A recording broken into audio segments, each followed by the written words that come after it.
Oi, Olá! tudo bem? Tudo ótimo, e você? Bem também. Vamos lá, começar a nossa live. E Maravilha! antes, eu sempre gosto de explicar, né, antes de começar, por que que eu escolhi meu convidado. Então, só para explicar para o pessoal que não te conhece ainda por que que eu te escolhi, a gente vai falar um pouquinho mais sobre você, sobre sua história, mas bom, quero só explicar o porquê do convite. Então, vamos lá. Primeira coisa, por que que eu convidei Ivo, né? Então, Ivo, além de ser um presente, um grande amigo que essa minha transição para aqui para os Estados Unidos me trouxe, acho que Ivo para mim é um grande exemplo, não só de empreendedorismo, mas a gente é muito parecido nesse ponto. Acho que eu e Ivo a gente tem um ponto em comum que é não ficar satisfeito com uma vida mais ou menos, não ficar satisfeito com a felicidade mais ou menos. Então, uma coisa que me move, eu sinto que te move também, que é justamente o nosso propósito. A gente move mundos e fundos para estar alinhado com o nosso propósito. Se a gente não está bem, se a gente não está feliz, a gente vê o que é que pode mudar, o que é que pode adaptar. Eu fiz isso muito na minha vida e você também tem muito isso. Então, acho que sua história é muito inspiradora, não só pelo lado dos seus recomeços no empreendedorismo, da sua transição de carreira, mas também da sua busca incessante, né, pela sua felicidade, por aquilo que te move, que te faz bem. Então, eu acho que isso pode inspirar muita gente. Além do que o seu projeto de Cooking Classes pode ser algo bem interessante para quem a gente vai falar um pouco mais sobre ele, mas para quem está em casa sem ter o que fazer, eu quis buscar primeiro aqueles convidados que podem ajudar alguém que está em casa de alguma forma.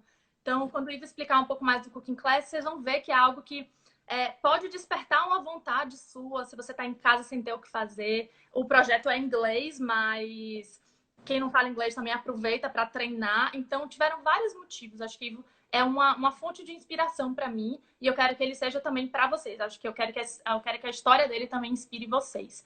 Então, eu vou dar uma pincelada rápida, Ivo, sobre você e depois você complementa com o que você acha que é interessante.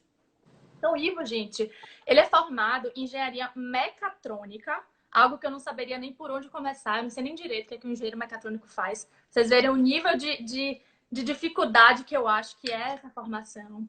E Ivo, ele já empreendeu em vários segmentos, tantos segmentos que eu não consegui nem gravar, Ivo, vou ser bem sincera. Eu sei que você já empreendeu sempre nessa linha de educação, mas você já teve negócio agrícola, você já teve restaurante, você já teve bar, você já teve várias coisas. Você conta um pouquinho mais, que eu vou ser sincera, eu não consegui gravar tudo que você fez, foi muita coisa. Ivo também, depois da formação dele de engenharia mecatrônica, ele acho que ele vai contar o que aconteceu, mas ele resolveu mudar completamente para ser chefe de cozinha. Começou uma nova formação, foi em busca do propósito dele. Hoje ele trabalha como chefe de cozinha, ele lidera, ele ensina culinária para quem não sabe cozinhar. É isso mesmo, Ivo? Conta aí um pouco Exatamente. para a gente da sua trajetória, coisas que eu não falei que você acha interessante complementar. Vamos lá, a gente tá com tempo, né? Tá com tempo. Fala aí, fala aí. Então A gente vamos lá. tem muita pergunta, viu? A galera quer saber muita coisa, porque eu acho que você tem muito conteúdo aí para trazer. Então dá uma pincelada breve sobre você, o que é que você já fez. Bem breve, que ao longo das perguntas você vai contando um pouquinho vai complementando a história.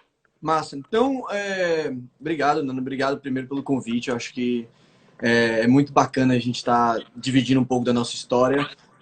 Antes, obviamente, de empreender, de partir para esse caminho, eu ouvia muita gente, ouvi muita coisa boa, ouvi muita coisa ruim. Então, eu espero que tudo que eu esteja falando aqui sirva para as pessoas como inspiração, para que elas entendam que cada um tem a sua trajetória, mas vou contar um pouquinho da minha, né? Então, Que não existe verdade absoluta, né, Ivo? Isso que você falou é super importante. É verdade. Você vai exatamente. contar a sua história, como foi pra você. E cada um tem a sua história, então não existe verdade absoluta. É o que funcionou pra você, como foi pra você. Legal. Exatamente. Então, cada um vai ter a sua trajetória, cada um vai passar pelas suas dificuldades. Aonde é mais fácil para uns, vai ser mais difícil para outros.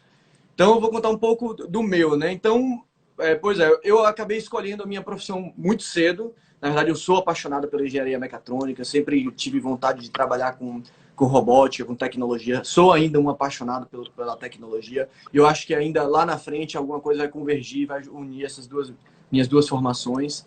Mas eu comecei como engenheiro mecatrônico, sempre tive a vontade de ter uma carreira é, na indústria, numa grande empresa. Então fui para a Ford, que foi o meu primeiro grande desafio e minha grande escola. Para quem está começando, eu acho que eu não sei se a base do público daqui do Empreendendo, já que a maioria das pessoas ou já estão empreendendo, ou já tem um pouco mais de idade, estão querendo partir, mas para mim, lá naquele início, quando eu fiz o meu início, a Ford foi muito, muito importante para mim. Ela me deu todo o conhecimento de base e organização de uma grande empresa. Então, na hora que a gente leva isso para a nossa empresa, a gente percebe que a gente tem um diferencial competitivo muito grande com relação às pessoas que basicamente saem para o mercado de trabalho e querem empreender. Então, eu comecei como engenheiro mecatrônico, fui para a Ford, mas tinha alguma coisa que sempre me incomodava, né? Eu acordava todos os dias de manhã para trabalhar e eu não era feliz, apesar de gostar muito do trabalho de engenharia, gostar muito do trabalho que eu fazia na Ford, mas eu acordava com aquela assim, pô, eu posso fazer um pouco mais. A gente tem um conceito que eu acho muito interessante da gente falar, que é do empreendedor normal, que sai para abrir o seu próprio negócio, e do intraempreendedor, que é aquele cara que quer fazer o diferencial dentro da empresa que ele trabalha, entendeu? Ele é uma pessoa que ele tem um comportamento diferenciado, né, fora da caixa, mesmo trabalhando para outras pessoas. Então, assim como existe a grande diferença entre empresário e empreendedor, nem todo empresário é um empreendedor. Basicamente, abrir uma empresa não quer dizer que a pessoa seja empreendedora. Empreendedor é aquela pessoa que está sempre saindo da zona de conforto, buscando sempre esse diferencial. Então, eu acabei saindo dessa caixinha. Para mim foi uma decisão muito difícil na época, porque eu não conhecia, era um mercado completamente desconhecido, mas muito assertivo. Então, eu acabei saindo, indo da Ford, acabei abrindo minhas primeiras empresas com um grande amigo, o meu primo, meu parceiro, que foi Pedro. Na época, a gente acabou abrindo todos os nossos negócios juntos. Eu acabei indo para um mercado que eu não conhecia também. Eu abri primeiro o Munique, abrimos primeiro a RBL Educação, a RBL Investimentos, e a gente tinha uma rocinha que a gente começou a trabalhar para fazer melhoramento genético de ovelha. Então, a gente fazia tudo junto. Foi um momento muito interessante. Eu acho que quando chegar as perguntas, a gente vai ter a oportunidade de ir um pouco mais a fundo nessas experiências. Você tem uma jornada aí que você pode falar 3 horas, que não vai acabar. Isso que eu acho mais maravilhoso, porque você já começou e recomeçou milhões de vezes. E isso não te dá medo. Você continua começando, mesmo com tantos recomeços. Com certeza, com muito sucesso. Mas com certeza, com muitos erros, muitos fracassos também. A gente dá muito certo em alguns momentos, mas dá muito errado em outros momentos. Exatamente. Isso não te deu medo. Você continua enfrentando e começando e recomeçando. Legal. Porque sempre tem uma coisinha dentro de mim que me mexe um pouco, que é exatamente eu questionar a minha felicidade e a busca do meu propósito, né? Que a gente vai falar um pouquinho na frente. E você falou, tiveram várias coisas que você falou aí que eu achei super interessante. Vou ver se eu consigo só complementar, porque achei bem rico. Primeira coisa, muita gente acha que empreender é simplesmente largar um emprego estável e abrir um negócio. Eu discordo. Eu acho que você pode ser empreendedor mesmo trabalhando para outras pessoas. Eu acho que empreendedor é muito o perfil da pessoa. Então, tem muitas pessoas, inclusive, que abrem um negócio e elas não têm perfil empreendedor. Então, você pode sim empreender dentro de outras empresas. É uma opção também, faz todo sentido também. E outra coisa que você falou que foi um dos motivos que eu te falei que a gente é muito parecido nesse ponto. Quando eu fiz uma live para falar dos meus recomeços, eu falei exatamente isso para que você falou. Que o que me move é justamente sentir que eu não estou bem. Eu aprendi com o tempo a me conhecer tão bem que eu sei quando eu estou feliz, quando eu não estou. E quando me dá aquela sensação que você comentou aí algumas vezes, de que não está fazendo sentido, que minha rotina não está boa, que eu não estou feliz com o que eu estou fazendo, me dá o clique, é o meu start para eu recomeçar. E uma das perguntas, Ivo, que eu vou começar aqui, que o pessoal trouxe, inclusive, essa foi uma das perguntas que o pessoal trouxe na caixinha, que eu tinha pensado até em falar, é justamente sobre isso. Em que momento você percebeu que estava na hora de migrar, de mudar, de sair da engenharia mecatrônica, que você com certeza ralou muito, estudou muito para conseguir sua formação? Passou lá 6 anos trabalhando para uma multinacional automobilística. Você já estava com uma carreira formada. O que te deu o start? O que te motivou para você largar essa carreira estável e arriscar do zero uma área totalmente nova para você, de gastronomia, algo que você teria que começar largar o certo largar o certo pelo duvidoso, né? Qual foi o seu gatilho? O que te motivou a fazer isso? Bacana. Deixa eu só até concluir a minha história para entrar a fundo nisso daí, porque não foi somente uma vez que isso aconteceu, né? Então, enfim, abri as minhas empresas lá. Foi um momento de muita instabilidade, porque foi os primeiros negócios, apesar de eu ter feito um certo planejamento, nem sempre as coisas acontecem como a gente planeja. Dentro desses negócios, eu sempre fui apaixonado pelo business de forma geral. Então, qualquer oportunidade que me aparecia, que eu estudava, que eu achava que era interessante, eu ia lá e tentava entender e tentava entrar. Eu acabei participando muito. Eu sou um cara que valorizo muito o associativismo. Então, eu acredito que sozinho a gente vai mais longe, vai mais rápido, mas junto a gente vai com certeza muito mais longe. Então, sempre trabalhei o associativismo na minha vida. Dentro desse associativismo, eu fiz parte de grupos em Salvador, associativistas. Então, meu primeiro contato foi com a AGE, que é a Associação de Jovens Empreendedores e Empresários de Salvador. Depois a gente acabou fundando o CJE na FEComércio, o CJLI dentro da Federação das Indústrias. E esse associativismo, para mim, ganhou uma força e uma importância muito grande na minha vida. A ponto de depois, quando a gente fez essa transição para Miami, eu e a Thali, que eu acho que está aqui assistindo também no grupo, a gente acabou 2 anos atrás fundando o BBA, que é o Brazilian Business Association, exatamente para fazer um pouco dessa conexão aqui em Miami. Mas enfim, então, acabei abrindo meus negócios no Brasil, acabei conhecendo, dentro desse associativismo, conheci muita gente bacana, muita gente boa. Importante falar, teve um grupo de amigos meus que depois acabaram tornando meio que sócios também, que foi o pessoal do Grupo Esfera, Ricardinho Vascos, Vilas Boas, Eduardo Daltro, Marcelo Cruvinel e Thiago Soeiro, pessoas fantásticas que eu tive a oportunidade de trabalhar. E aí, sempre nessa de estudar negócios, de entender projetos, eu percebia que sempre tinha algo dentro da cozinha que me apaixonava. Por mais que não ser um negócio que me dava mais retorno, era algo que em mim me dava extremo prazer. E aí, eu sempre tive o sonho de estudar gastronomia. Eu sempre tive, nas minhas discussões com os chefes, eu sempre trabalhei do lado do empresário. Então, todas as vezes que eu ia discutir do meu negócio dentro da cozinha com os meus chefes, eu tinha uma certa dificuldade de me expressar. Eu tinha uma certa dificuldade de passar um pouco o meu conhecimento. E, às vezes, eles vinham com uma argumentação que eu não conseguia contra-argumentar. E eu disse, pô, um dia eu vou ter a oportunidade de passar um período sabático da minha vida e, nesse período, estudar no Le Cordon Bleu, que era a escola de gastronomia renomada no mundo inteiro. E aí, eu sempre tinha essa, né? Quando eu tiver muito dinheiro que eu não precisar mais trabalhar, eu vou passar aí 6 meses, 1 ano. Deixa eu só te interromper para falar uma coisa. Isso que você acabou de falar é o que eu sempre uso como ferramenta para a pessoa descobrir o que ela quer fazer na vida dela, que é justamente essa pergunta: o que eu faria se eu não precisasse de dinheiro? Então é o que você falou. Pô, quando eu estiver muito rico e não precisar de dinheiro, eu vou buscar a culinária. Então, e essa é uma forma da gente descobrir as nossas paixões, né? O que eu faria se eu não precisasse de dinheiro? O que eu faria que não seria por obrigação? Então, esse ponto que você trouxe é uma ferramenta super útil, né? Pra gente se descobrir, pra gente entender, conhecer nosso propósito. Legal. Pois é. E aí eu fiz isso, sempre dizia isso. Não, o dia que eu tiver muito rico, que eu não precisar mais de dinheiro, eu vou sair, vou passar 6 meses sem fazer nada, vou estudar no Cordon Bleu.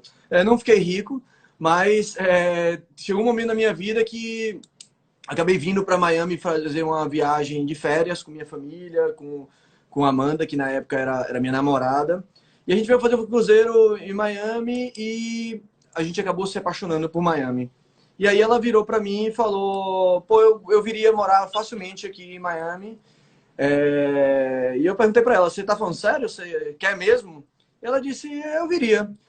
Só que ela não achou que eu fosse doido o suficiente para iniciar esse projeto, né? É importante ter alguém que impulsione, né? Alguém que dê um empurrão. Ela plantou aquela sementinha. Então, e aí eu voltei. Quando consegue colocar em prática, às vezes é importante ter esse empurrão para ajudar. Nossa, pois legal. é. E aí eu voltei para o Brasil com isso na cabeça, né? Voltei no Brasil com a certeza de que eu precisava vir morar em Miami, né? E aí eu comecei a estudar oportunidades, o que eu poderia fazer para fazer essa mudança, né? Paulinha tá até falando aqui, lembro direitinho dessa história, e isso é bacana porque a gente começou a meio que planejar juntos essa vinda, né?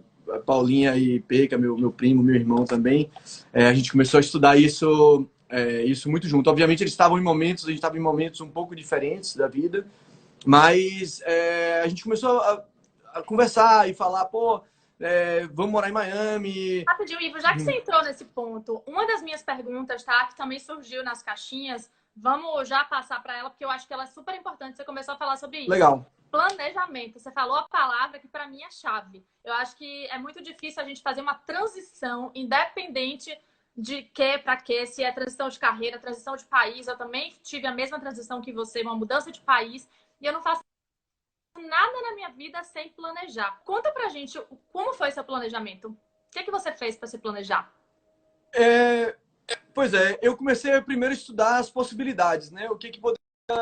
Você estava falando de planejamento. Ah, Né? beleza. Foi uma pergunta que muita gente me fez e você tocou nesse assunto. Acho que planejamento é a base para qualquer mudança, né? Para reduzir risco, para reduzir medo. Conta aí pra gente como é que foi esse planejamento. Pois é, a gente... Planejamento também é uma coisa que eu adoro fazer, né? O grande problema que eu acho é que, às vezes, quando a gente se planeja demais, aí vem aquele medo, né? E aí a cabeça cheia de medo não tem espaço para sonhos, né? Então, às vezes eu tenho muito cuidado com relação a esse planejamento. Toda vez que você vai fazer um estudo muito a fundo, todas as vezes da minha vida que eu fiz estudos muito profundos, o negócio não saiu do papel. Então, assim, eu acho, concordo 100%. Precisa ter planejamento, você precisa estar preparado para o que vem acontecer, mas você precisa assumir parte do risco também, entendeu? Isso que você falou, Ivo, é super importante e eu tenho 2 pontos só para acrescentar. Concordo 100%, eu acho que a gente tem que fazer o planejamento, mas o planejamento ele não pode ser estático, porque senão ele vai te dar muito medo, você vai passar muito tempo planejando, só pensando, não vai botar em prática. Então, por isso que eu trago dois pontos aqui. Planejamento ele precisa ser vivo. Você precisa se planejar, se organizar, mas ele tem que ser dinâmico, ele tem que ser flexível. Porque se alguma coisa sair do seu planejado, você tem que estar bem tranquila para saber que faz parte. O que você planeja nem sempre dá certo, né? E outra coisa é que a gente fala no mundo dos negócios que é o MVP. Você tem que planejar sim, mas você tem que planejar o mínimo possível. Depois você vai adaptando. Então, uma mudança de país, por exemplo, a gente tem que sim planejar, mas planejar o mínimo. Quanto que eu vou precisar para viver durante X meses? E aí, ao longo do caminho, algumas coisas vão sair erradas. A gente não tem como prever tudo, né? Então, isso é super importante que você falou. A gente tem que planejar sim, mas a gente tem que ser flexível para saber que vão ter alterações, vão ter mudanças, para não deixar esse planejamento cristalizar a gente e a gente terminar não fazendo porque está se planejando demais. Então, é super importante isso que você falou. Exatamente. Então, assim, lá quando eu resolvi fazer essa mudança, obviamente eu tinha meus investimentos, o dólar na época estava 4,16, hoje a gente já... Na crise aí já voltou aí a 5,20 aí. Mas na época estava muito alto, a gente vinha de um dólar 3,80, 3,70, e aí de repente estourou para 4,16 e eu resolvi mudar exatamente nesse período. Então, você sabe disso, eu sou um cara muito espiritualizado, fiz muita oração para me guiar mesmo. E aí eu acabei, dentro desse meu planejamento, eu via, por exemplo, que o meu dinheiro que eu tinha não dava para eu vir, entendeu? Então eu comecei a assumir um pouco de risco, né? Na época eu conversei com meus pais também, eles me apoiaram, mas me disseram, pô, filho, infelizmente, financeiramente eu não vou conseguir te ajudar, mas não vai lhe faltar nada, mas você vai ter que ir com as suas pernas, né? Porque além da mudança de país, você estava mudando de país para pagar um novo curso, não é isso? Exatamente. Então, financeiramente, eram 2 desafios grandes. Exatamente. E o Cordon Bleu é um curso muito, muito caro, né? Então, na época, eu fiz os cálculos todos, né? E aí eu disse, pô, dá para pagar a minha faculdade, né? Então, dá para fazer essa transição inicial, mas dentro dessa transição, eu vou precisar aí fazer algo mais para conseguir levantar esse recurso. E na época eu falei, inclusive, com a Amanda, eu disse para ela, ó, Amanda também, eu sempre forcei bastante ela empreender. Ela, na época que eu conheci ela, ela trabalhava para um escritório de advocacia ou de arquitetura. E aí ela saiu, enchi o saco dela, ela acabou abrindo o escritório dela, e ela tinha pouco tempo, tinha aberto o escritório, sei lá, tinha 1 ano, 2 anos que ela tinha aberto. E aí eu disse para ela, ó, eu já olhei tudo, olhei os vistos, o visto mais fácil, não era o melhor, vamos dizer assim, mas o visto mais fácil que tinha para a gente vir era o visto de estudante. E eu disse, ó, já pesquisei, na hora que eu estava pesquisando, eu disse, pô, o que eu vou fazer para chegar até os Estados Unidos? Como é que eu vou chegar lá e vou estudar? O que eu quero fazer? E aí eu comecei a olhar alguns MBAs e eu disse, pô, mas eu não quero fazer MBA. Eu não, já estava meio que saco cheio um pouquinho, sabe, de estudar esse técnico. Eu disse, pô, eu quero estudar alguma coisa que me deixe, tenha um prazer. E o que seria isso? Seria exatamente ir para a escola de culinária, para o Le Cordon Bleu, para fazer o que eu tinha realmente paixão, que eu tinha vontade de chegar naquele momento da minha vida. E eu disse, o momento vai ser agora. Eu não tenho ainda o dinheiro que eu preciso, mas eu preciso sair um pouco dessa minha zona de conforto e fazer a transição. Então, o Brasil, na época, estava passando por aqueles problemas políticos todos, a Dilma estava ainda no poder, e aí ninguém sabia o que ia acontecer, se ia sofrer o impeachment, se não ia, uma instabilidade incrível, assim, dentro da política nacional. E aí eu disse, ó, quer saber de uma coisa? Eu acho que é a oportunidade certa, é a hora. E aí eu vou dizer para a Amanda, eu disse, ó, a última turma do Le Cordon Bleu para esse ano, é porque eles geravam as turmas de ano em ano, então a última turma começava em novembro, 5 de novembro daquele ano, 2015. E aí eu disse, ó, vamos. Aí ela pegou e disse para mim, pô, mas eu não tinha me planejado, eu preciso ver um pouquinho mais, tem meu escritório, o que eu vou fazer? Eu disse, ó, então vamos fazer o seguinte, eu já falo a língua, para mim é muito mais fácil, então se eu precisar dormir num carro, se eu precisar fazer alguma coisa mais extrema, eu consigo fazer sozinho, com você vai ser um pouco mais complicado. Então eu vou primeiro, entendeu? Você faz o seu planejamento, você faz o seu projeto, aí a gente encerra esse seu ciclo e aí você muda. Né? Kathleen perguntando aqui, vou fazer 5 anos, estou 4 anos, vou fazer 5 anos. Aproveitando essa pergunta, Ivo, na última vez que eu falei de recomeços, teve uma pergunta que falou o seguinte: eu tenho 30 anos, eu tenho 35 anos, eu tô velho demais para recomeçar? Aí eu acho que essa pessoa tá perguntando a mesma coisa. Conta aí, se você não se importar, Não, essa questão de idade. eu recomecei com 25, recomecei com 30 e, enfim, eu acho que não tem idade. O pessoal tem aquela história de Roberto Marinho, né? Que ele começou as organizações Globo com 65 anos. Então, assim, eu acho que todo mundo tem o seu tempo. Não existe um tempo global para recomeço. Eu acho que todo mundo tem o seu tempo. E eu acho que vai muito de encontro com essa nossa felicidade. Então, até para encerrar a minha história e a gente entrar a fundo nessas perguntas. Então, enfim, eu vim fazer o Cordon Bleu. Era um negócio que eu fui extremamente gratificante para mim. Eu era completamente apaixonado. Tão apaixonado que eu não me permitia faltar nenhum dia. Eu queria ser o melhor, eu queria estar lá o tempo todo. Obviamente, como eu não tinha dinheiro para me bancar e bancar a escola, eu tive que começar a trabalhar. Então, por muitas vezes, eu trabalhava de 4 da tarde a 3 da manhã, acordava, dormia de 3 da manhã até 5, 6 horas da manhã, ia para a escola, porque tinha que estar na escola, acho que era 7h30, não lembro direito. E eu morava longe, então eu dirigia 30 minutos. Eu costumo contar isso para todo mundo, porque eu acho que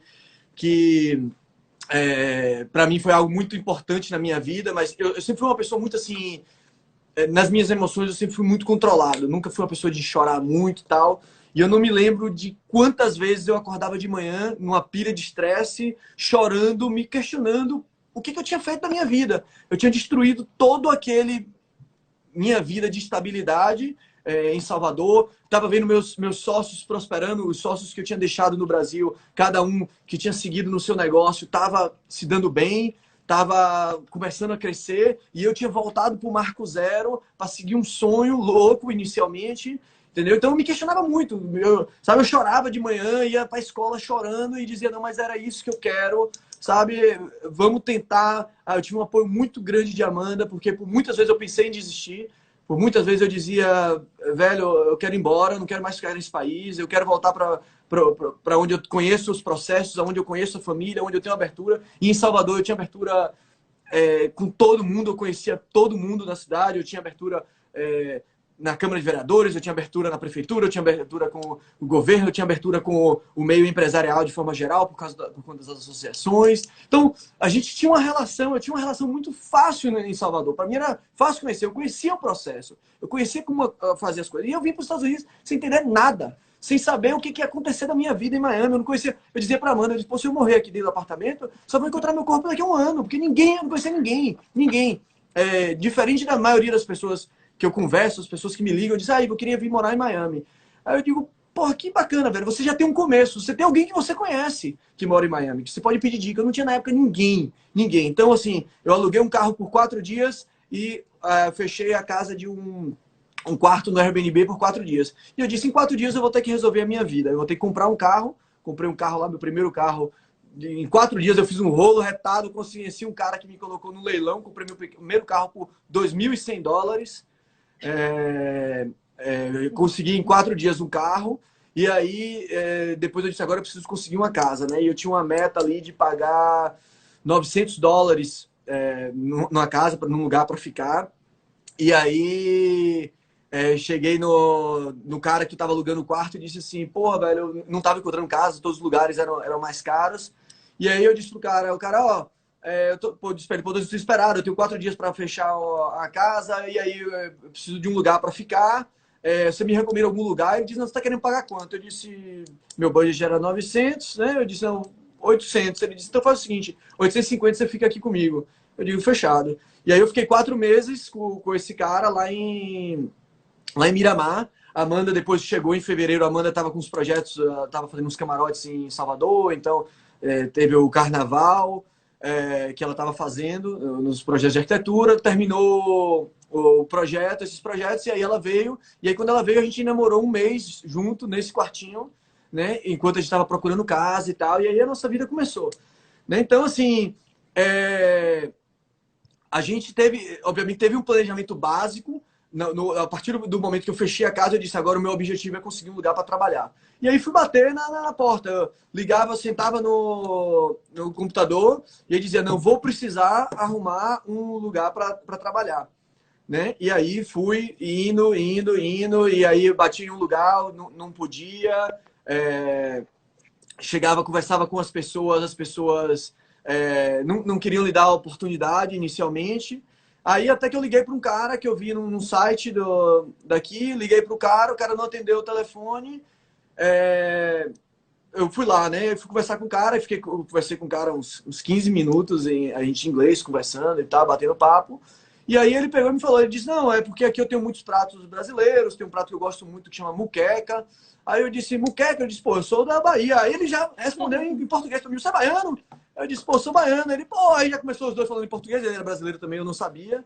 Nem ele sabia que eu era brasileiro. A gente começou a bater papo e ele disse, ó, volta aqui, a chefe de cozinha é a minha esposa, bate um papo com ela e se ela liberar, você já começa a trabalhar aqui com a gente. E aí ele falou comigo, eu fui pra lá e ele disse, faz uma muqueca aqui pra mim.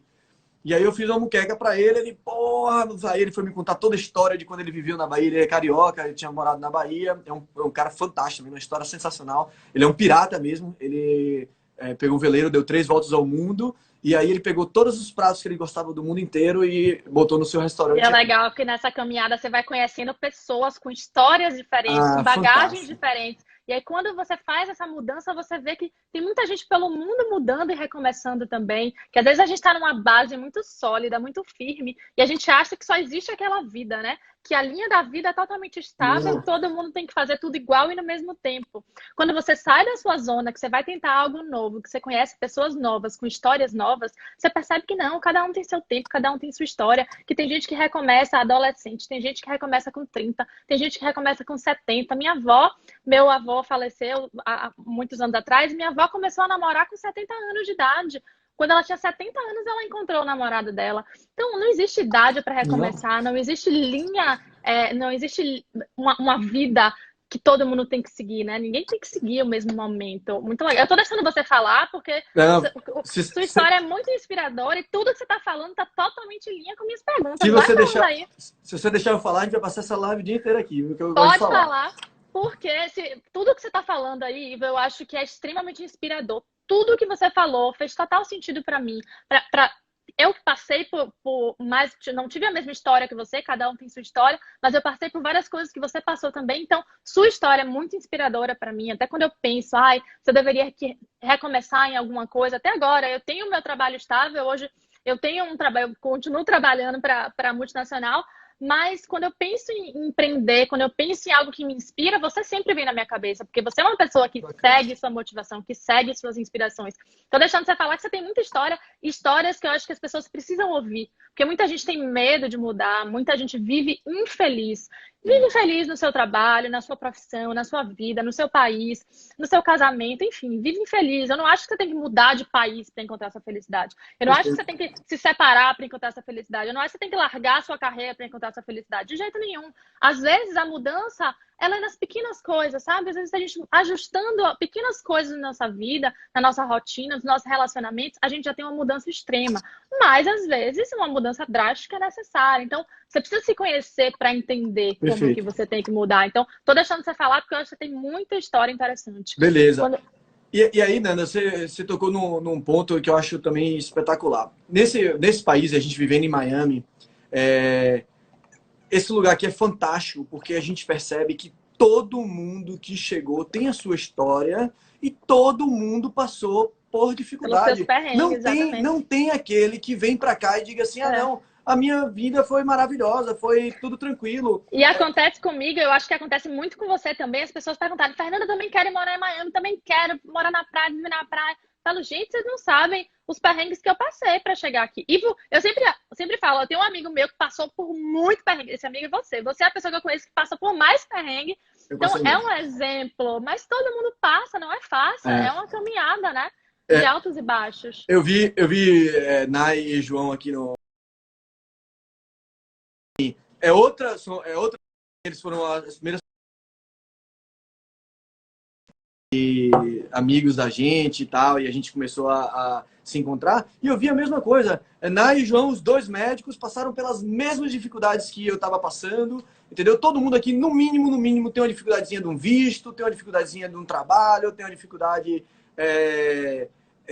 enfim...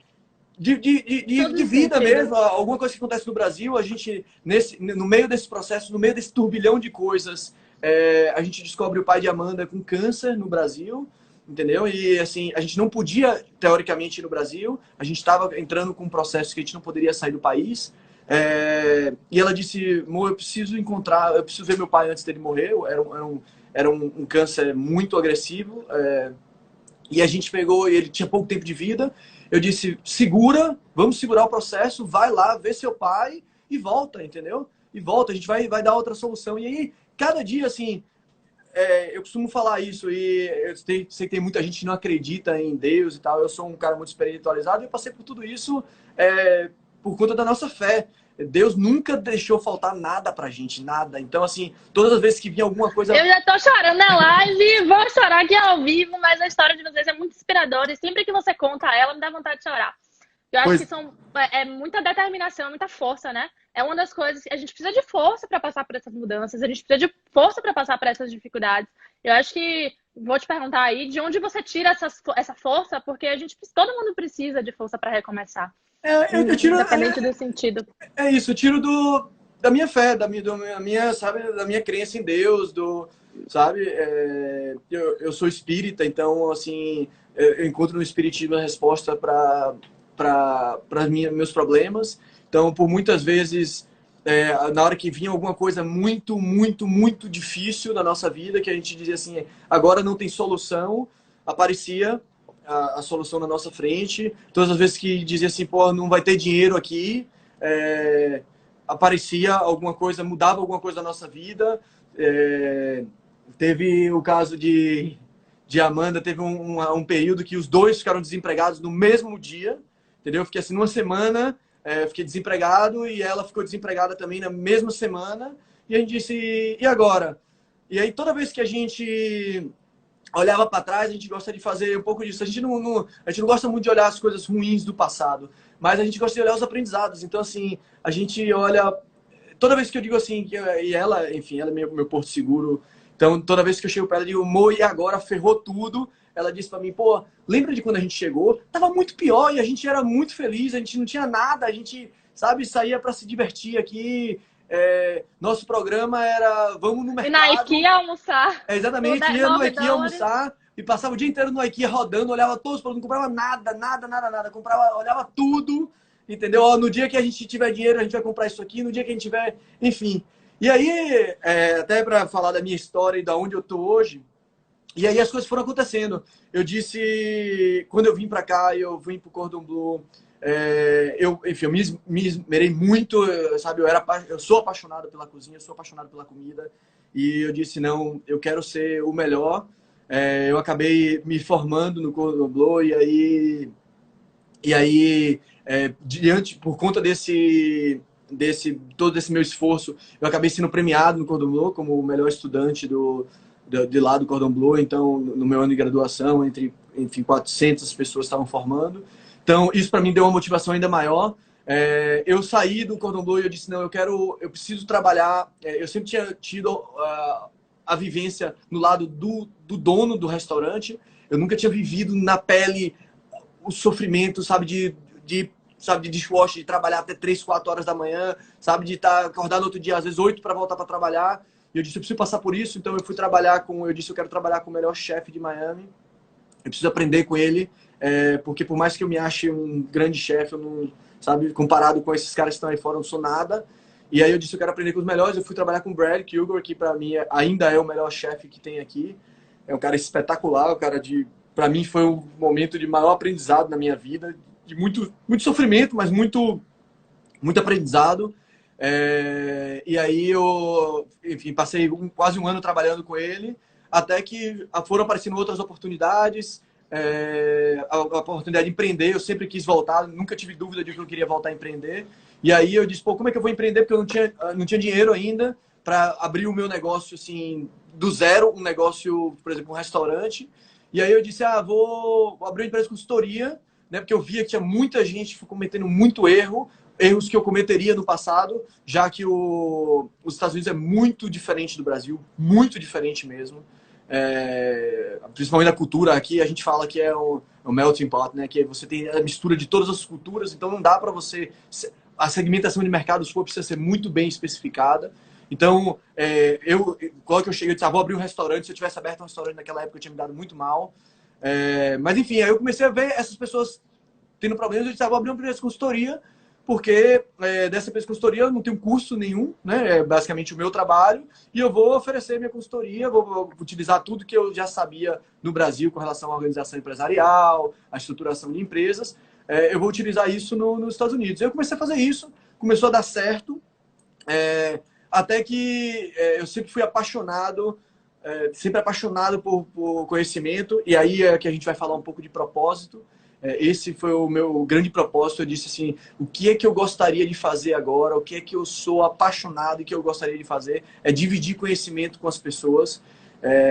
Eu sempre gostei de ensinar. No Brasil, a gente já, quando a gente trabalhava com a RBL Educação, por mais que não fosse a minha especialidade, que é a área de investimentos, eu sempre estava estudando para ensinar para as pessoas. A gente dava aula de finanças para as pessoas que não sabiam investir ou que não sabiam controlar suas finanças pessoais.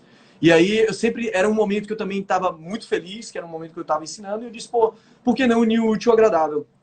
Na época estava abrindo o La Centrale aqui, eu comecei a procurar em algumas universidades para dar aula, e aí o La Centrale estava lançando uma escola de cozinha. Eles não sabiam nada de escola de cozinha, não sabiam nada como é que eles iam fazer aquilo lá. E aí ele chegou e disse para mim, a gente não sabe como a gente vai fazer, a gente entrevistei algumas pessoas, você pode fazer um prato aqui para a gente dar uma aula, para a gente ver como é que é a sua aula. Eu disse, posso. E aí eu dei a aula e os caras eram italianos, todos italianos, e eu terminei a aula e ele terminou de comer e ele disse, Ivo, eu não como pasta de nenhuma pessoa que não seja a minha. E hoje eu comi uma pasta parecida com o que a minha mãe fez. Então você tá contratado. Eu entrei lá, inicialmente ganhava uma merda. E aí outra coisa que eu vou falar com vocês. Muitas vezes a gente começa um trabalho achando que aquele trabalho vai ser, enfim, vai ser uma perda de tempo. Às vezes parece que é muito pouco que a gente vai ganhar. Mas quando esse trabalho se encontra com o seu propósito, as coisas começam a fazer sentido. E E não dar tenho... um passo atrás para dar dois na frente, né? Exatamente. Eu não tenho dúvida que as coisas lá na frente, as coisas acontecem. A partir do momento que você fizer a coisa dentro do seu propósito, dentro do que você ama. E aí eu comecei a dar aula recebendo uma merdinha e eu falava muito com a Amanda, eu dizia, porra, não tá valendo a pena, não tá valendo a pena. Ela dizia pra mim, ó, acho que vai valer, é uma coisa que você gosta de fazer, você sempre quis ensinar, então pode ser, fica aí um tempo, vê o que é que, se vai dando certo, se é isso mesmo que você quer.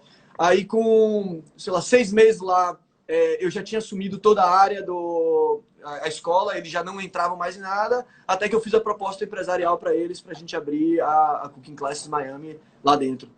Legal. E eles aceitaram a proposta, entendeu? E aí a gente fundou o Cooking Classes Miami, inicialmente lá no La Centrale, depois a gente partiu de 2 aulas de 2 tipos de aula para 20 aulas, passamos a dar mais de 80 aulas por mês, até que eu resolvia ir expandir para outras localidades, a gente começou a fazer um trabalho um pouco fora, sair um pouco, aí alguém resolveu comer um morcego lá na China e as coisas estão aqui, todo mundo aqui dentro de casa.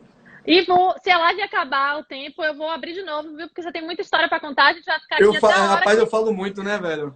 Não, mas é excelente. Tudo que você fala é muito conteúdo, é muita coisa, acho que muita experiência para trazer pra gente. Então, eu acho super válido. Se acabar, a gente continua, porque as pessoas nem começaram a fazer pergunta ainda, eu nem trouxe as perguntas de todo mundo e você já trouxe tanta experiência, tanta coisa. A gente vai falar até a hora que você quiser. Nossa. Mas tem uma coisa que você falou aí que é super importante, que eu sempre trago, né? Eu vejo muitas empresas focadas na missão e na visão, focadas no dinheiro, querendo abrir para ganhar dinheiro. Eu sempre gosto de falar isso, dinheiro é consequência de qualquer trabalho. Meus pais sempre me falavam isso, mas a gente não assimilava. Uma vez que você vai andando e caminhando em linha com o seu propósito, que você vai sentindo isso que você acabou de falar, sentindo essa sensação de, meu Deus, esse é o caminho certo. Quando alguém te dá um feedback positivo, quando você vai sentindo aquele seu coração aquecer mesmo com algum trabalho que você está fazendo, é que você enxerga que aquilo é seu propósito.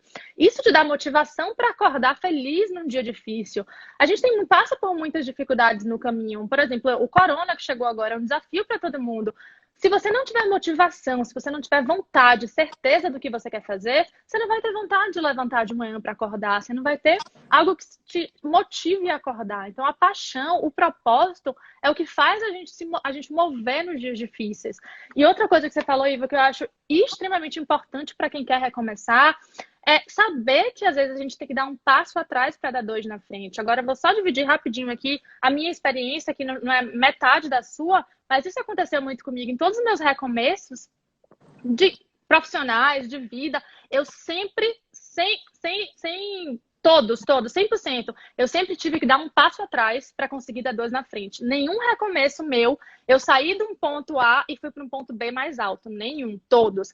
Eu já trabalhei em várias multinacionais, pedi demissão de 6 trabalhos, todos eles eu pedi demissão porque eu estava infeliz e eu saí ganhando um salário assim e fui para um outro trabalho que me pagava menos da metade, sempre. E depois eu consegui galgar. A mesma coisa aqui nos Estados Unidos, essa mudança. Às vezes as pessoas olham pra gente, a Ivo tá bem lá, dando aula de cozinha, a Fernanda tá bem lá, trabalhando na multinacional. As pessoas não sabem o que a gente passou para chegar aqui. Eu e meu marido, a gente tinha uma vida estável no Brasil. Os dois trabalhavam, eu tinha meu negócio, eu ganhava bem, um negócio que eu suei para construir do zero. Eu tinha uma escola que eu comecei com 0 alunos. Meu primeiro aluno, eu lembro hoje, pulando de alegria. Quando eu fiz minha primeira matrícula, eu tinha uma escola com 500 alunos no final, eu vendi para começar do zero, vim para os Estados Unidos, trabalhei como babá aqui, problema nenhum, mas eu suava, eu pegava a bicicleta, me lembro até hoje quando eu cheguei aqui. Eu saí da minha casa, do meu apartamento, recém-reformado com meu marido, vim morar na casa de meu irmão, a gente saiu do nosso conforto de vida de casal para morar com meu irmão, a gente ficou com meu irmão 6 meses, a gente sai muito da zona de conforto. Eu pegava a bicicleta, eu lembro, eu ia cuidar de uma bebê, depois pegava a bicicleta de novo, nem almoçava, comia no caminho, ia cuidar de mais 2 crianças, depois pegava a bicicleta, ia pegar uma criança na escola, voltava, buscava a criança na escola. Era uma vida super corrida, então pense que alguém que saiu de uma vida de multinacional, está acostumado a lidar com diretor de empresa, depois abre sua própria empresa, voltar para trabalhar de babá, que não tem problema nenhum trabalhar de babá, mas assim, não fazia parte da minha formação, não fazia parte da minha carreira profissional. Depois eu voltei para a área administrativa, trabalhando num cargo de assistente, que eu tinha sido há, sei lá, 10 anos atrás, logo no começo da minha carreira, mas eu fui. Eu ganhava mal, era assistente, mas foi um recomeço da minha carreira. Eu tinha que entender que eu tinha que dar um passo atrás para dar outro lá na frente. Se eu quisesse voltar para o mesmo cargo que eu tinha no Brasil, eu tinha que começar como assistente mesmo. Não é vergonha nenhuma ser estagiária de novo. Meu primeiro trabalho aqui na área administrativa foi uma amiga minha, eu fui estagiária dela. Ela virou para mim e falou: Fernanda, você é overqualified para esse trabalho. Eu falei: não, eu sou estagiária aqui nos Estados Unidos, eu não tenho experiência nenhuma. Se você quer um estagiário, você. Eu não tenho vergonha disso. Acho que isso me ajudou muito a conseguir estar onde eu estou hoje, porque eu não tenho vergonha. Não tenho vergonha de ganhar muito menos do que eu sempre ganhei. Não tenho vergonha de ser assistente, de ser estagiária. É isso que vai me abrir as portas. Então, acho que isso a gente tem muito em comum. A gente não tem medo de recomeçar, a gente não tem medo de dizer: sim, eu precisei dormir num carro para chegar onde eu cheguei, eu precisei sim passar dificuldade. Então, acho que isso falta um pouco, sabe? A humildade, que eu acho que o recomeço traz. Então, a humildade, a falta de humildade, na verdade, muitas vezes te impede de recomeçar. Não sei se você concorda. Eu concordo. Tem uma frase, Nanda, que eu gosto muito, que é a frase de Mandela, né? Que ele falou o seguinte: em nenhum momento da vida eu nunca perco nada, entendeu? Ou eu sempre ganho, ou eu aprendo. Então, eu gosto de tirar isso para minha vida, entendeu? Então, assim, tudo tem um custo do aprendizado. Esse aprendizado tem um custo. Então, assim, na hora que você vai para a universidade custa, sei lá, $200.000. Você vai fazer a universidade. Você vai ter um custo, $200.000 para você adquirir aquele conhecimento. Mesma coisa na sua vida.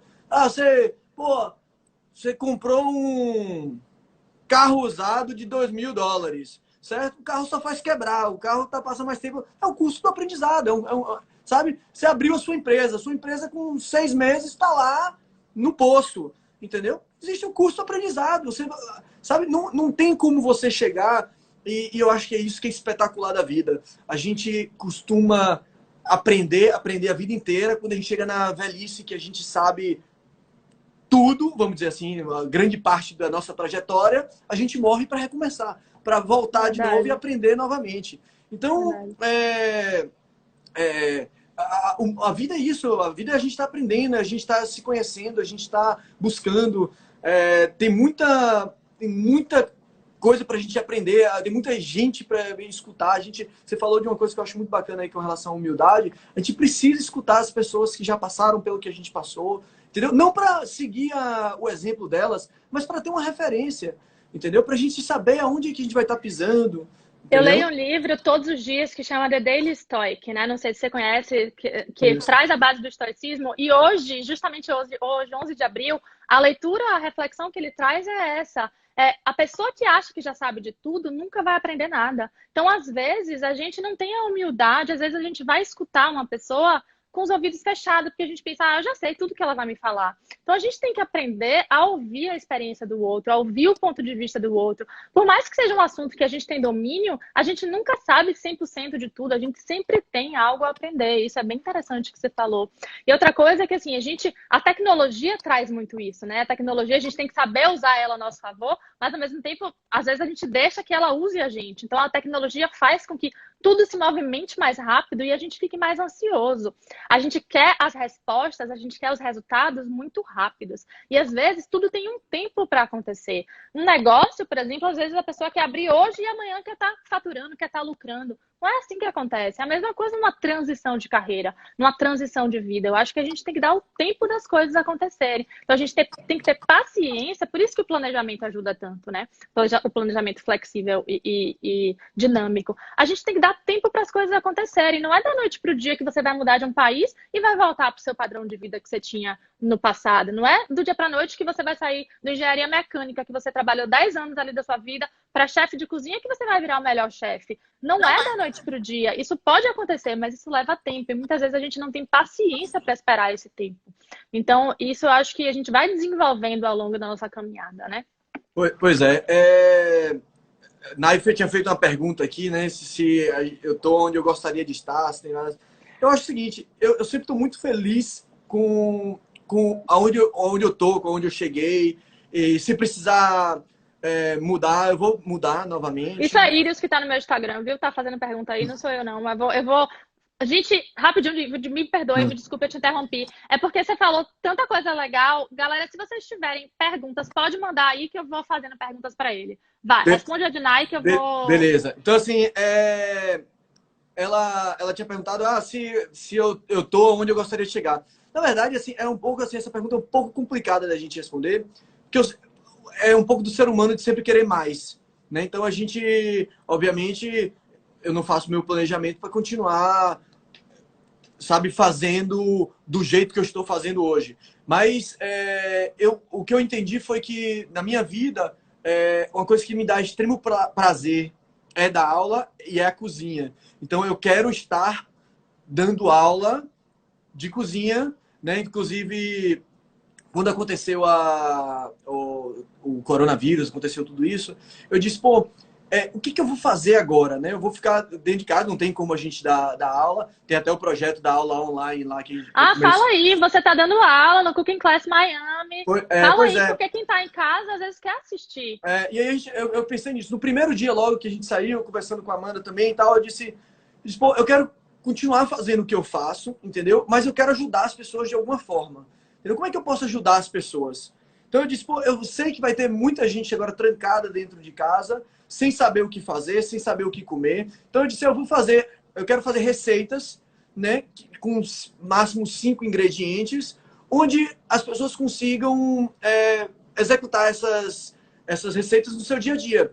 Então eu comecei esse projeto, né, o live do Cooking Class Miami, que eu comecei fazendo todos os dias, mas a live ela tem um limitante que é o seguinte, por exemplo, vamos dizer que eu vou fazer um bolo, certo? Vamos dizer que o bolo vai demorar 45 minutos dentro do forno. Então não dá para eu fazer um bolo, entendeu? Não dá para eu botar um bolo 45 minutos dentro do forno e ficar lá batendo papo com as pessoas enquanto o bolo sai do forno. Ou então eu posso fazer uma à frente, como a gente fez com o Chef Pat aqui que está vendo a gente, mas que foi muito bacana. Pô, mas Paty fez lá um creme brulee e ela teve que preparar um dia antes o creme brulee para depois mostrar o resultado final. Então, assim, para fazer isso todo dia é um pouco complicado. Então, eu comecei fazendo todos os dias, então fazendo muitas coisas básicas, assim, ensinar as pessoas a fazer pasta, fazer nhoque, saber fazer um molho ali no dia a dia, como fazer sem instrumentos, como fazer sem ferramentas, entendeu? Eu não tenho nada, eu não tenho máquina de abrir massa, como que eu posso utilizar? Eu não tenho esse molho. Então, o que eu faço? Eu abro a minha geladeira,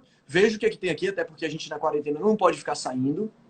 E aí eu vou lá, pego o que está dentro da geladeira e faço as receitas com aquilo que eu estou usando. Então, pô, eu vou fazer um bechamel, não tem leite, eu tenho leite de amêndoa, eu vou usar leite de amêndoa, entendeu? Eu vou mostrar para as pessoas como é que elas podem ser um pouco versáteis. E aí acabou que agora eu estou mantendo toda terça e quinta, às 11 horas da manhã, daqui de Miami, porque a gente faz 11 horas da manhã. E aí o pessoal que é brasileiro, eu peço até desculpa, que é todo em inglês, mas o público do Cooking Classes é 90% americano. Então, a gente faz em inglês e basicamente para ensinar essas pessoas, às 11 horas da manhã, elas aprendem a fazer aquele prato, e aí ao meio-dia, se elas quiserem Faz o fazer o almoço. almoço delas, aquilo Muito bom. ali. E tem sido. Legal.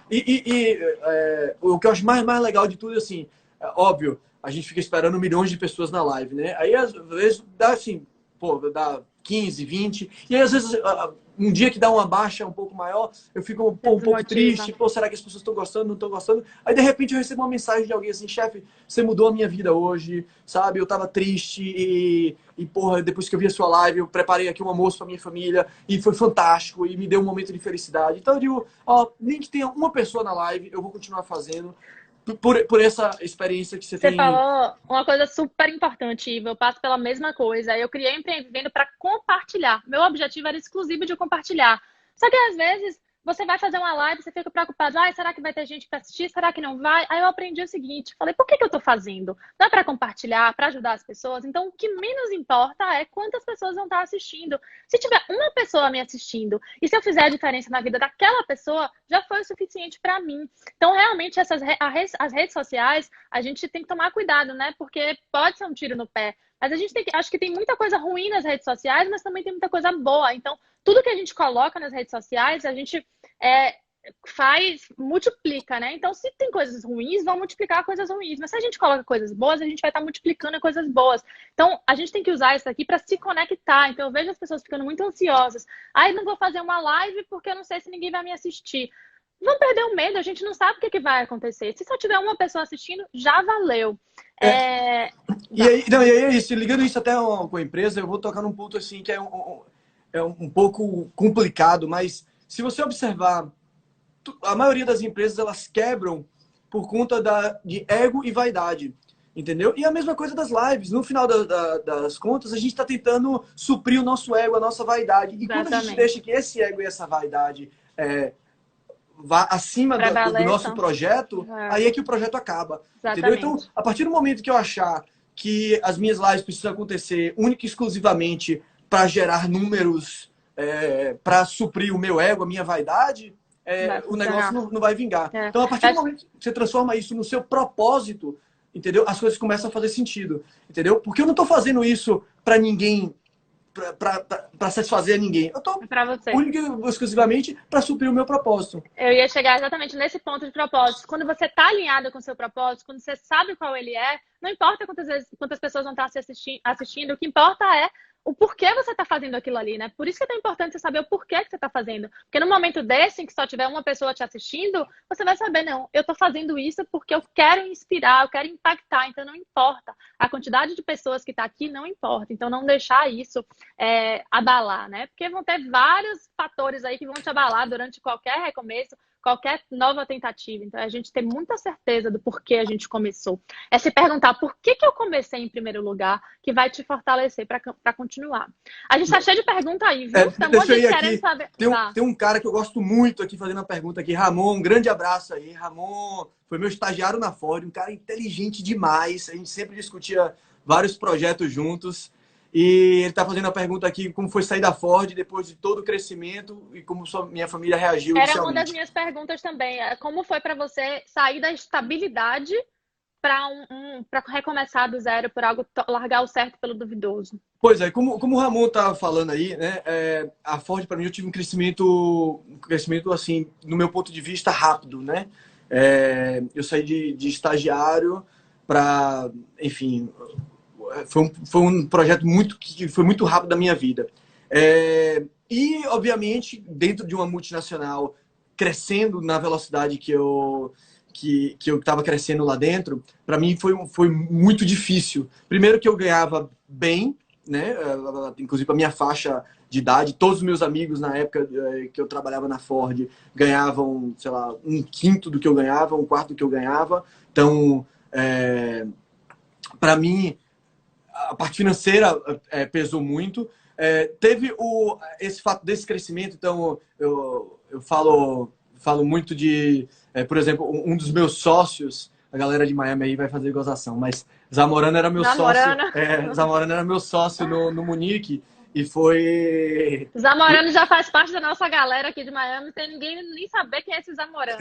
De tanto vivo fala nele. Pois é, Zamo é um executivo da Ford hoje também, e na época ele era meu sócio no Munique, então quando eu disse para ele, pô, vou sair da Ford, ele ficou louco, eu me lembro que ele botou dentro do carro, disse, você tá louco, velho, você vai sair da Ford, os caras já te viram, você vai virar diretor, sabe, você tá maluco, você vai destruir a sua vida sabe, por isso, sabe, por um negócio que a gente acabou de começar, não faz isso e tal.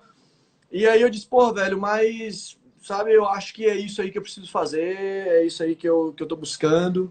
Fala mais um pouquinho, Ivo, eu acho que isso, rapidinho, isso que você está falando, eu acho que é importante para as pessoas. A gente recebe muito julgamento de fora, muita opinião de fora, não só de amigos falando isso. Você vai largar tudo para começar do zero. Fala pra gente como foram esses julgamentos de família, de amigos, como você lida com isso? E é isso. E aí vai tocar no outro ponto que ele tinha perguntado, como foi que minha família reagiu também, né? Enfim, minha família é fantástica, é uma família maravilhosa. Meus pais me apoiam em todas as minhas decisões, tudo que eu faço. Mas, óbvio, na hora que eu saí, principalmente minha mãe, que é extremamente preocupada comigo e, sabe, sempre muito atenciosa, sempre tentando entender como é que tá a minha vida, E na hora que eu saí, logo que eu fiz essa transição, que eu saí da Ford, logo que você sai, os seus negócios não... Todo mundo faz negócio para dar certo, né? Todo mundo abre empresa para dar certo. Mas no final das contas, a empresa vai demorar para dar certo. Ela vai dar certo um dia. Se você acredita nela, ela vai dar certo. Mas vai demorar. Às vezes vai demorar muito mais do que você esperava. Então, eu tinha feito um planejamento ali, pela inexperiência, eu tinha 25 anos, pela inexperiência, nunca tinha tido um negócio, eu fiz um planejamento esperando um retorno de mais de curto prazo. E na hora que as coisas não começaram a acontecer, você, obviamente, passando aquilo pela primeira vez, foi muito desesperador. Então minha mãe falava comigo o tempo todo: meu filho, por que você não volta para Ford? Sabe, as portas estão abertas lá, todo mundo gostava do seu trabalho, sabe? Por que você não volta? E eu dizia: pô, mãe, mas eu não era feliz, sabe? Eu não era feliz. Eu vou estar trocando um sonho por algo, sabe, que eu quero chegar lá na frente, eu posso dar errado, entendeu? Mas eu quero chegar lá velhinho e dizer assim: eu tentei, sabe? Não deu certo, sabe? Foi uma merda, sabe? Passei dificuldade a minha vida inteira, mas eu tentei, sabe? No final da vida eu quero dizer isso, eu quero ter a oportunidade de dizer para os meus filhos, para os meus netos, de que tudo que eu fiz acreditando em mim e eu fiz acreditando de que aquilo era o certo. Sempre manter os meus valores, né? Sempre, nunca precisei fugir dos meus valores, nunca precisei me entregar ao sistema de forma geral, entendeu? Então, sempre fui muito correto com tudo. Para mim, botar a cabeça no travesseiro, para mim, sempre foi dormir tranquilo, sempre foi a parte mais importante de todo esse processo. E eu dizia: ó, paciência, entendeu? Se não deu certo, eu tentei. Então, óbvio, eu tive muita resposta, assim, de pessoas que me diziam: velho, volta, sabe? Você seguiu pelo caminho errado, entendeu? Tive muita coisa positiva que hoje, depois, quando eu faço a reflexão, eu entendo de que realmente eu cometi erros, entendeu? Alguns dos meus erros, para mim, eu sou um cara extremamente ansioso, extremamente dinâmico, mas ansioso. E esse dinamismo, essa ansiedade me fez, às vezes, tomar atitudes muito rápidas, às vezes sem pensar muito, por muitas vezes. Então, às vezes eu faço umas reflexões de, pô, será que não teria valido a pena se eu tivesse persistido um pouquinho mais, entendeu? Mas no final de tudo, eu estou num lugar onde eu gostaria de estar, entendeu? Então eu estou num lugar onde eu olho para trás e digo assim: não, eu poderia estar muito melhor, mas vai ver que eu não estivesse tão feliz, entendeu? Então, Se orgulhar, né, dessa trajetória. A melhor coisa é você olhar para trás e ter orgulho de tudo que você passou. É a sua bagagem, é isso que vai construindo a sua bagagem. São suas experiências. E aproveitando só o gancho aí disso que você está falando, de uma pergunta que fizeram aqui, falando de casal agora, qual foi a importância da sua sintonia com a Amanda para esse momento? Por quê? Eu vejo muitos casais querendo mudar. E ao mesmo tempo, eu acredito que se você não tiver em sintonia com seu parceiro, isso pode virar um pesadelo, porque vamos supor que Ivo teve a ideia de vir para os Estados Unidos, mas a Amanda não queria. Na hora que o bicho pegar, se a Amanda começar a colocar a culpa em Ivo por tudo de errado que está acontecendo, vai virar um pesadelo. Então, conta pra gente assim, como foi, qual foi a importância do relacionamento de vocês, da base do relacionamento para ajudar nisso aí. fala a verdade, você quer botar a Amanda para chorar, não é isso? Daqui a pouco ela começa a chorar aqui. Mas, enfim, eu acho que é tudo. É tudo. Ela foi... Amanda, para mim, todas as minhas decisões, eu acho que Johnny falou certo, é minha parceira. Tudo... A maioria, ela é exatamente o meu oposto. Ela é a pessoa que me segura na hora que eu tô muito longe, na hora que ela traz para a realidade um pouco, mas é a pessoa que na hora que eu tô para baixo, que eu tô um pouco mais no chão, é a pessoa que diz: não é assim não, levanta, esse não é você, entendeu? Então, para mim foi muito importante. Vai ver que se eu tivesse passando por esse caminho sozinho, eu não teria passado, eu teria desistido por muitas vezes. Enfim, tudo que eu faço hoje, eu pergunto a ela. Qual é, Johnny? Tudo que eu faço hoje, eu pergunto a ela. Então, se eu vou tomar uma atitude, por mais que eu tenha certeza da atitude, eu vou para ela e digo: e aí, o que você acha? Entendeu? Se ela... Até você vai chorar também, tá aí falando de Amanda. Não, eu tô de boa. Por enquanto eu tô de boa. Mas assim, hoje, assim, as grandes decisões da minha vida, eu peso muito, e eu falo isso muito com ela. Eu era muito doido, assim, eu não tinha... Eu ia de cabeça mesmo nas coisas, ó, eu tenho... Custa 10, eu tenho 5, vamos, entendeu? Qual é a projeção? Qual é a probabilidade? A probabilidade de dar 1000 lá na frente? Vamos. Eu tenho 5 agora, vou arranjar 5 mais lá na frente, entendeu? Então eu sempre fui muito assim. Então, com ela, eu... Eu vou desabilitar os comentários. Tá Aí te você começa a desconcentrando. ler, começa a dar risada. Mas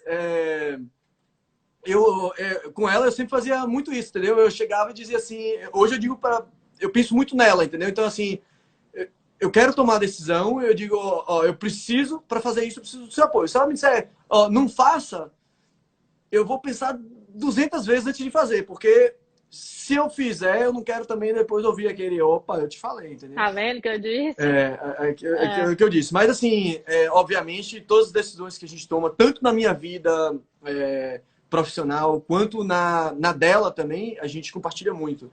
Às vezes, esse meu empreendedorismo exacerbado joga ela numa situação de que ela não é ela, entendeu? E o que eu acho muito bacana é que essa vida em conjunto, morando junto nos Estados Unidos, passando por todo esse processo, a gente fez entender aonde cada um pode chegar, entendeu? Então, assim, Amanda é uma pessoa de que não tem, assim, grandes... Não é uma pessoa extremamente humilde, não é uma pessoa vaidosa. Então, ela tá muito feliz onde ela tá, o que ela tá fazendo. Então, ela vive muito esse momento, sabe? Não tem...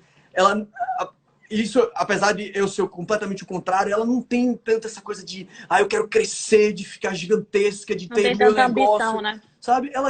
Ela já teve o negócio dela e hoje ela diz, pô, eu tô muito feliz onde eu tô, eu não quero perder esse momento que eu tô vivendo, essa oportunidade. E isso é bem legal. Assim, eu sempre fui a favor de equilíbrio, né? Eu acho que os opostos realmente se atraem e muitas vezes se equilibram, não só para casal, mas para a sociedade. Eu acho que funciona da mesma forma. Você é uma pessoa extremamente ambiciosa e a Amanda é uma pessoa um pouco menos, mais pé no chão. Então, isso faz com que vocês se equilibrem e consigam achar ali o meio termo. A mesma coisa em sociedade, quem vai abrir uma empresa. Eu acho super importante você encontrar um sócio que é completamente diferente de você, porque vocês vão se complementar. Então, qualquer tipo de parceria, isso é super importante. Ter uma pessoa com qualidades, com defeitos diferentes dos seus, porque vocês se complementam, vocês conseguem encontrar a harmonia, o equilíbrio. Nanda, Isso é... você tá Vai. falando, você tocou num ponto que eu acho fantástico. Eu tinha anotado aqui para não esquecer e eu tinha esquecido, sobre ter sócios. Né? Eu adoro ter sócios, adoro. No Cooking Class eu não tenho hoje, obviamente, começou de um projeto pessoal, mas eu adoraria ter um sócio, sabe, com um perfil completamente diferente do meu, sabe? Uma pessoa, sei lá, com uma visão mais de marketing, pegando uma das minhas Uma fraqueza fraquezas, sua. entendeu? E liderando uma dessas minhas fraquezas. Então, eu tive sócios da minha vida inteira, eu tive, sei lá, 15 sócios em projetos diferentes. Não tenho hoje, por mais que muitos dos meus negócios não foram para frente, ou a maioria deles foram para frente, meus sócios continuam nesse negócio, eu que saí.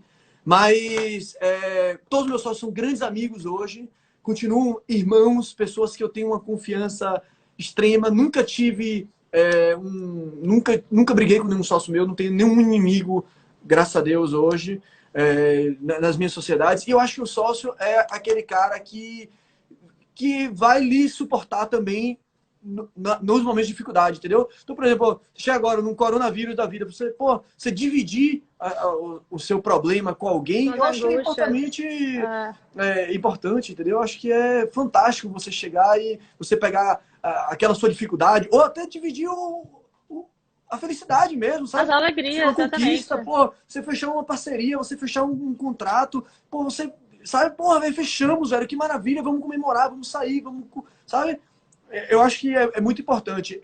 Uma das coisas que eu sinto muita falta hoje, apesar de eu ter uma sócia, uma parceira do meu lado, eu sinto ainda um pouco de falta de um sócio mesmo, de uma pessoa para, sabe, para dividir as angústias e as e alegrias, os sucessos né? e as alegrias, É porque é entendeu? muito difícil você estar nessa caminhada sozinho. Quando você tem alguém ali, você tem alguém para te apoiar. É isso que acontece com o equilíbrio, né, no casal, na sociedade. O sócio, muitas vezes, ele é aquela pessoa que no dia que você tá triste, vai acordar e vai falar: vamos lá, eu tô motivado hoje, vamos. E vice-versa. A mesma coisa no casal, voltando aqui para a transição da mudança. Quando você vem para cá, passa pelo momento difícil, o casal equilibra da mesma forma de sociedade. Um dia que você tá triste, a Amanda tá feliz e fala: não, vamos lá, vamos relembrar por que a gente veio. E vice-versa. A mesma coisa, acho que a sociedade traz esse ponto positivo, né? De conforto. É aquela pessoa que vai te confortar em alguns momentos. Mas, enfim, aí Exatamente. são escolhas, né? Ao mesmo tempo, tem vários pontos negativos, como tudo. Exatamente, entendeu? Então, enfim,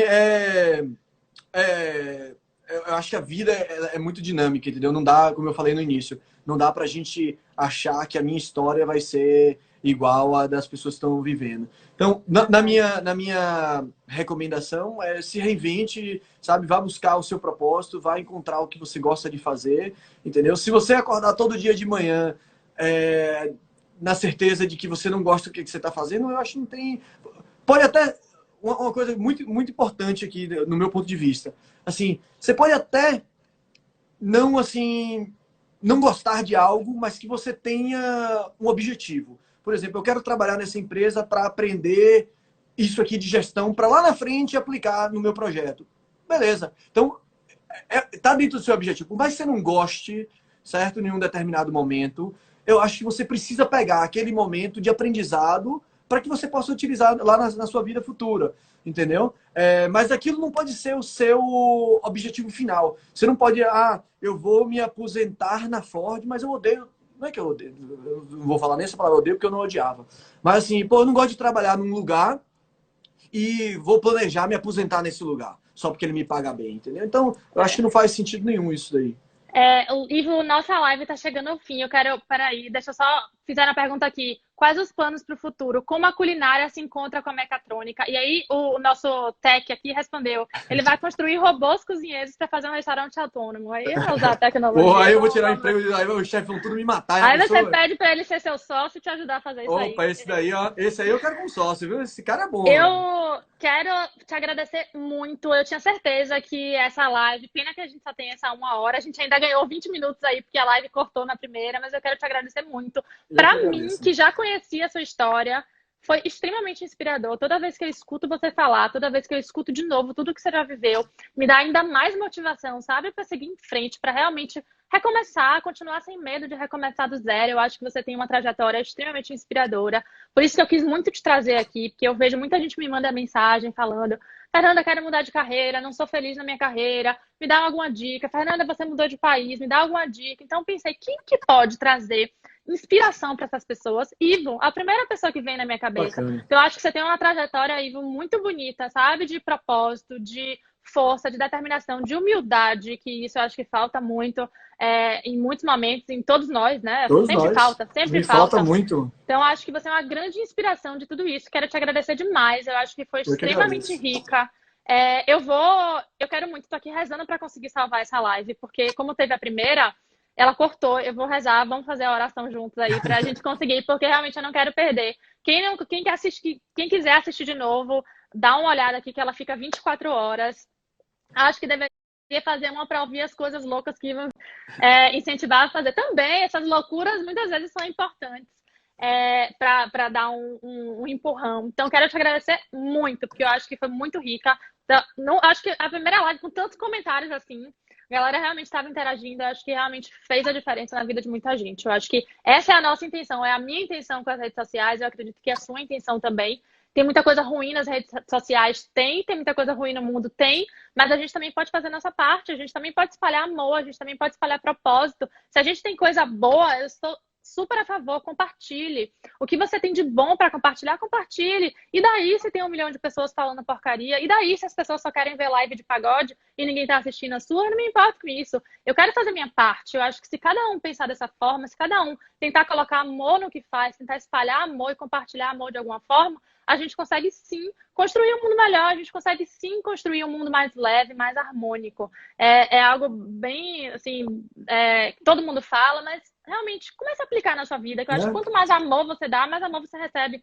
Você começa a vibrar numa vibração de amor. Então, acho que isso faz sentido. Muito obrigada, de coração. Te agradeço demais. Obrigado a você, Nanda. Obrigado a galera aí, toda comentando, a galera de Miami, a família aí do Brasil. Obrigadão aí todo mundo, os amigos. Enfim, eu acho que minha história ainda está em construção, né? A gente só vai saber lá no final. Então, É, muita coisa tem a acontecer. A gente agora está passando por um momento que, para mim, é fantástico de aprendizado, de entender um pouco o ser humano, entender por que tudo isso está acontecendo. Eu tenho certeza de que o mundo que vai surgir depois dessa pandemia vai ser um mundo completamente diferente, um mundo muito mais conectado, um mundo muito mais maduro, um mundo muito que vai pensar muito mais em sociedade, não evoluído. de forma individual. Eu espero, é isso que eu